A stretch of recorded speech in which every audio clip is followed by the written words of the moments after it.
ఓం శ్రీ గురుభ్యో నమః. ఓం ఆదిత్యాయ విద్మహే సహస్రకిరణాయ ధీమహే తన్నో సూర్య ప్రచోదయాత్. సింహ సంక్రమణ కాలం. సూర్య భగవానుడు సంవత్సరం తర్వాత తన సొంత రాశి అయిన సింహరాశిలో ప్రవేశంతో సింహ సంక్రమణం అనేది ప్రారంభమవుతుంది. ఆగస్టు 16వ తారీఖున నుండి సెప్టెంబర్ 16వ తారీఖు వరకు కూడా సూర్య భగవానుడు సింహరాశిలో ఉండటం వల్ల ద్వాదశ రాశుల వాళ్ళకి ఏ విధంగా ఫలితం ఉండబోతుంది. ఆగస్టు 16వ తారీఖు శుక్రవారం రాత్రి 7:44 నుండి మఖా నక్షత్రం ప్రథమ పాదంలో సూర్యభగవానుడు ప్రవేశంతో సింహ సంక్రమణం ప్రారంభమవుతుంది. మళ్ళీ తిరిగి సెప్టెంబర్ 16వ తారీఖు సోమవారం రాత్రి 7:42 ఉత్తరా నక్షత్ర రెండో పాద ప్రవేశంతో సింహ సంక్రమణం అనేది పూర్తి అవుతుంది. అంటే ఆగస్టు 16వ తారీఖు నుంచి సెప్టెంబర్ 16వ తారీఖు వరకు కూడా సూర్య భగవానుడు సింహరాశిలో సంచారం చేస్తుంటాడు. సహజంగా సూర్యభగవానుడు 3, 6, 10, 11 స్థానాలు సుఫలితాన్ని ఇస్తాడని శాస్త్రం చెప్పబడింది. అంటే షట్ 3 దశస్థో భాను అంటారు. అంటే 3, 6, 10, 11 స్థానాలు సుఫలితాన్ని ఇస్తాడు. సూర్యభగవానుడు రాజకీయము, కీర్తి, కోపము, ఆవేశము, ఆరోగ్యము, ఉద్యోగము, నేత్ర సంబంధమైన వ్యాధులు, పితృకారకుడు సూర్యభగవానుడు, శరీర సౌఖ్యము, శిరోవ్యాధులు, ఉష్ణము, మనోవిచారము, రాజభయము, అదృష్టము, అపజయాలన్నింటినీ కూడా కలగచేసేవాడే సూర్యుడు. అంటే మెడికల్ సంబంధించిన విషయాల్లో కానీ, ఆరోగ్య విషయంలో కానీ, ప్రమాదాలు కానీ ఇవన్నీ కూడా తెలియచేసేవాడు గ్రహము. గ్రహాలకు రారాజు సూర్యభగవానుడు. అంటే అదృష్టాన్ని తీసుకొచ్చే గ్రహం కూడా సూర్యభగవానుడే. అందువల్లే పాత రోజుల్లో మన అస్తాముద్రికం చూసేటప్పుడు సన్లైన్ ఉంది అని ఆలోచన చేస్తుంది. అంటే సూర్యరేఖ అదృష్టాన్ని ఇచ్చేవాడు ఎవరు అంటే సూర్యుడు. అంటే ఉద్యోగ భద్రత, నిరుద్యోగులకు ఉద్యోగాలు రావటం ఇవన్నీ కూడా మనకు సూర్యభగవానుడు వల్లనే అవుతుంది.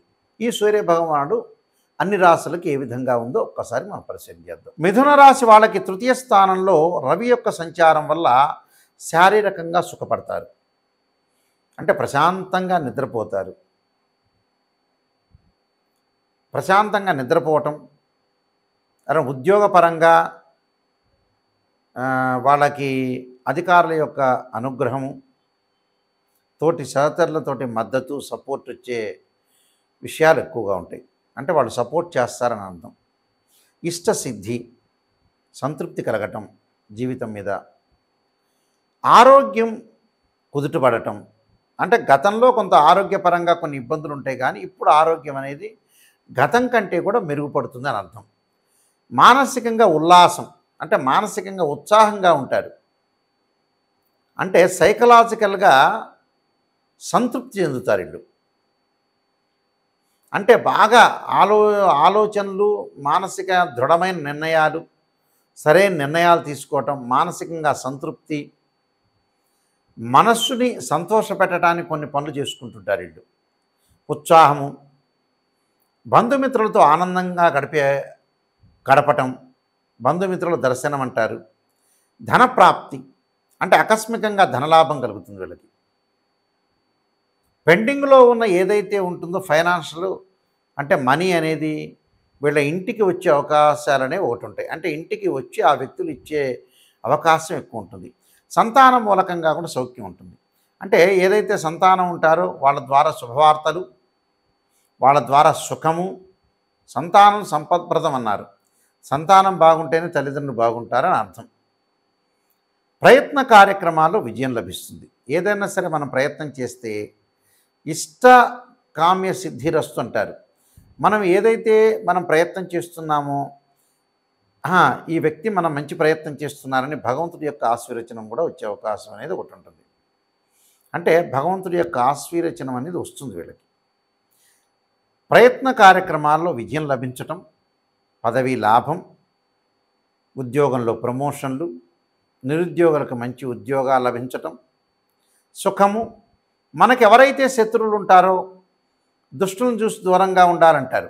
శత్రు నాశనం జరగటం, అలానే వీళ్ళకి ధనం విషయంలో పుణ్య కార్యక్రమాలకి, తీర్థయాత్రలకి, పుణ్యక్షేత్రాలకు తిరిగే అవకాశాలు ఉంటాం. ధనం ఖర్చు పెట్టుకుని సర్వత్రా విజయము,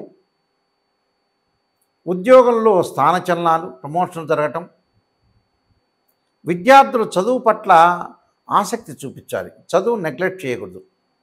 స్త్రీలకు ఉన్నతమైన అభిప్రాయాలు పెరగటం, ఉద్యోగంలో చేరటం, ప్రయాణంలో చేయటం, నూతన వ్యాపారాలు ఇక్కడ చేయకూడదు. నూతన వ్యాపారాలు చేయకుండా ఉన్న వ్యాపారాన్ని కొనసాగించడం మంచిది. భాగస్వామ్య పెట్టుబడులు పెడితే తీసుకోవచ్చు, తప్పు లేదు. కానీ వాళ్ళతో వివాదాలు లేకుండా, ఆర్గ్యుమెంట్స్ లేకుండా ఒక భద్రతమైన ఒక కాగితాలు రాసుకోవటం, కొన్ని అగ్రిమెంట్స్ చేసుకోవటం, ఇలాంటివి చేసుకుని ముందుకు వెళ్ళాలి. ఖచ్చితంగా అగ్రిమెంట్ చేసుకోవాలి. రూల్స్ అండ్ రెగ్యులేషన్స్ పాటించి ముందుకు వెళ్ళాలి. కుటుంబంలో గౌరవ మర్యాదలు పెరగటం, సరైన సమయంలో సరైన నిర్ణయాన్ని తీసుకునే అవకాశం అనేది ఎక్కువగా ఉంటుంది. అనేక మార్గాల్లో ఆదాయంలోకి వెళ్తారు వీళ్ళు. అంటే ఉద్యోగం చేస్తున్న వాళ్ళు వ్యాపారం చేయొచ్చు, వ్యాపారం చేసిన వాళ్ళు ఉద్యోగం చేసుకోవచ్చు. అలానే కొన్ని సరైన నిర్ణయాలు తీసుకుంటారు. కానీ ఆ నిర్ణయాల్లో 10 మందితోటి కూడా మనం థింక్ చేసి ముందుకు వెళ్ళటం మంచిది. ఈ విషయాలన్నీ కూడా శ్రద్ధగా మన వాళ్ళందరూ కూడా గమనించాలి. అంటే గమనిస్తే ఏంటి అంటే ఈ సూచనలన్నీ కూడా మన జీవితానికి సరిపోయే సూచనలు. మనం ఏం చేయాలి, ఎలా చేయాలి, ఈ నెలలో ఎలా జరగబోతుంది, దానికి మనం ఎలాగ నిర్మాణాత్మకంగా మనం పోషించాలి, ఇలాంటివన్నీ కూడా మీరు ఆలోచన చేయండి ప్రత్యేకంగా. అంటే సూర్యభగవానుడు ఏం చేయబోతున్నాడు మీకు. కానీ ఇబ్బందులు గురి కాకుండా ఉండండి. కోపము, ఆవేశము తగ్గించుకోండి. ఆరోగ్యం అనేది కొంత కుదుటపడుతుంది. ఆకస్మికంగా ధనలాభం వస్తుంది. ఆస్తిపాస్తులు వచ్చే అవకాశాలు ఎక్కువగా ఉంటాయి. ఈ విషయాలన్నింటినీ కూడా మీరు శ్రద్ధ పెట్టుకొని ముందుకు వెళ్ళండి. నేను చెప్పిన పరిహారాలు పాటించండి, మీకు ఖచ్చితంగా మంచి జరుగుతుంది. ఈ రాశివారు ముఖ్యంగా ప్రధానంగా మనకి నెలలో 4 ఆదివారాలు వస్తాయి. సూర్యభగవానుడి యొక్క అనుగ్రహాన్ని మనం పొందాలంటే శ్రీ ఆదిత్య స్తోత్ర పారాయణం చేయాలి. అంటే ఆదిత్య హృదయ స్తోత్ర పారాయణం చేయటం చాలా మంచిది. ఇది మొదటి ఆదివారం రోజు చేయాలి. సూర్యుడు ఉదయించిన తర్వాతే చేయాలి. చాలామంది కూడా ప్రాతకాలం చేస్తూ ఉంటారు. అంటే బ్రాహ్మీ ముహూర్తంలో కానీ సాయంకాలం వేళ కానీ చేస్తుంటారు. అలా చేయకూడదు. ఆదిత్య హృదయ స్తోత్ర పారాయణాన్ని ఎప్పుడు కూడా సూర్యుడు ఉదయించిన తర్వాత, సూర్యుడు అప్పుడు లేలేత కిరణాలతో ఉంటాడు కాబట్టి సూర్యుడికి అర్ఘ్యం విడవటం కానీ, అలానే ఆదిత్య స్తోత్ర పారాయణం చేయడం చాలా మంచిది. ఈ రాశి వాళ్ళు మొట్టమొదటి వారంలో ఆదివారం రోజున ఈ స్తోత్ర పారాయణం చేయాలి. రెండో ఆదివారం చక్కగా ఏం చేయాలి అని అంటే సూర్య గాయత్రి మంత్రాన్ని చదువుకోవాలి. ఆదిత్యాయ విద్మే సహస్రకిరణాయ ధీమే తన్నో సూర్య ప్రచోదయాత్ అనే మంత్రాన్ని, ఒకవేళ అది కుదరలేదనుకోండి, ఆదిత్యాయ విద్మే సహస్రమూర్తాయ ధీమే తన్నో సూర్య ప్రచోదయాత్ అనే మంత్రాన్ని, అంటే ఈ 2 మంత్రాలను చదువుకోవాలి. ఓం ప్రభాకరాయ విద్మే దివాకరాయ ధీమే తన్నో సూర్య ప్రచోదయాత్ అనే మంత్రాన్ని కానీ, ఓం దివాకరాయ విద్మే ప్రభాకరాయ ధీమే తన్నో సూర్య ప్రచోదయాత్ అనే మంత్రాన్ని చక్కగా చదువుకోవచ్చు. అంటే ఈ 4 మంత్రాల్లో 4 మంత్రాలు చదవచ్చు. లేకపోతే 4 మంత్రాలు ఒక మంత్రం అన్నా ఒక 21 టైమ్స్ కానీ, 27 కానీ, 54 కానీ, 108 కానీ చదువుకోవాలి. ఇది రెండో ఆదివారం సూర్యగాయత్రి మంత్రాన్ని చదువుకోవాలి. అంటే ప్రతిరోజు కూడా అర్ఘ్యం అయితే విడవాలి, ప్రతి ఆదివారం రోజున కూడా. మూడో ఆదివారం వచ్చేటప్పటికల్లా మనకి గోధుమ పిండి ఏదైతే బెల్లాన్ని కలిపి ప్రమిదలుగా తయారు చేయాలి. అంటే గోధుమ పిండి అయినా తయారు చేసుకోవచ్చు, లేదా గోధుమ పిండిలో బెల్లాన్ని కలిపి చక్కగా 2 ప్రమిదలు చేసి దానిలో ఆవు నెయ్యి వేసి ఒత్తులు వేసి దీపారాధన చేయాలి. దీపారాధన చేసి ఎక్కడ చేయాలి? గుళ్ళో అయినా దీపారాధన చేసుకోవచ్చు. అలా తయారు చేసి మన ఇంట్లో అయినా సరే సూర్యుడు ఉదయించిన తర్వాత అలా దీపారాధన చేయటం చాలా మంచిది. అంటే ఆవు నెయ్యితోనే దీపారాధన చేయాలి. చాలామంది కూడా మిగతా ఆయిల్స్ వాడుతున్నారు, కానీ ఆవు నెయ్యి కంటే కూడా శ్రేష్టమైనది ఎప్పుడూ కాదు నిజం చెప్పాలంటే. పురాతన కాలంలో సాంప్రదాయం అంతా కూడా నిజం చెప్పాలంటే, ఇప్పుడు రకరకాల నూనెలు వచ్చినాయి, కానీ ఆవు నెయ్యికున్న ప్రాధాన్యత, దాని యొక్క శ్రేష్టం అనేది ఏది ఉండదు. కాబట్టి ఆవు నెయ్యితో దీపారాధన చేయండి. 4వ ఆదివారం వచ్చేటప్పటికల్లా చక్కగా మీరు గోధుమల్ని దానం చేయండి ఒక బ్రాహ్మడికి. ఒకవేళ అది కుదరలేదనుకోండి, గోధుమలు నానబెట్టి ఆవుకు పెట్టండి. ఇది మీరు చేయాల్సింది విషయం. ఇంకా విశేషంగా మీరు చేయదలుచుకున్నారనుకోండి, గోధుమ రవ్వతోటి ఏదన్నా సరే ప్రసాదం చేసి ఒక దేవాలయంలో ప్రధాన అర్చకులకు ఇవ్వండి.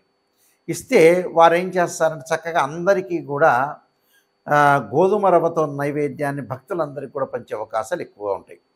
కాబట్టి వాళ్ళందరూ కూడా పంచుతారు కాబట్టి తప్పకుండా మీరు గోధుమ రవ్వతో శుచిగా, శుభ్రంగా ఇంటిలో శుభ్రంగా స్నానం చేసి ప్రసాదాన్ని దానిలో జీడిపప్పు, అలానే ద్రాక్ష అంటే కొంత సువాసనలు వెదజల్లేటట్టుగా చేసుకొని చక్కగా ప్రసాదాన్ని చేసుకొని, చక్కగా ఒక ఇత్తడి గిన్నెలో చేసుకొని చక్కగా స్టీల్ గిన్నె కాకుండా చేసుకున్న తర్వాత అది దేవాలయంలోకి వెళ్ళి ఇవ్వండి. ప్రధాన అర్చకులు గారు ఉంటారు కదా, వారికి ఇచ్చేస్తే వారు నైవేద్యం పెడతారు. అది వెంకటేశ్వర స్వామి దేవాలయంలో అయినా, శివాలయంలో అయినా, ఆంజనేయ స్వామి దేవాలయం ఎక్కడైనా సరే, అమ్మవారి టెంపుల్లో అయినా సరే, గణపతి దేవాలయంలో అయినా సరే, ఇలా పెట్టిన తర్వాత వాళ్ళు ఏదైతే ధూపదీప నైవేద్యాలు చేసేటప్పుడు చక్కగా ప్రసాదం పెట్టిన తర్వాత అక్కడ ఆయన హారతి ఇచ్చిన తర్వాత ఆ ప్రసాదాన్ని అందరికి కూడా వితరణ చేస్తుంటారు, అందరికి కూడా పంచిపెడుతుంటారు.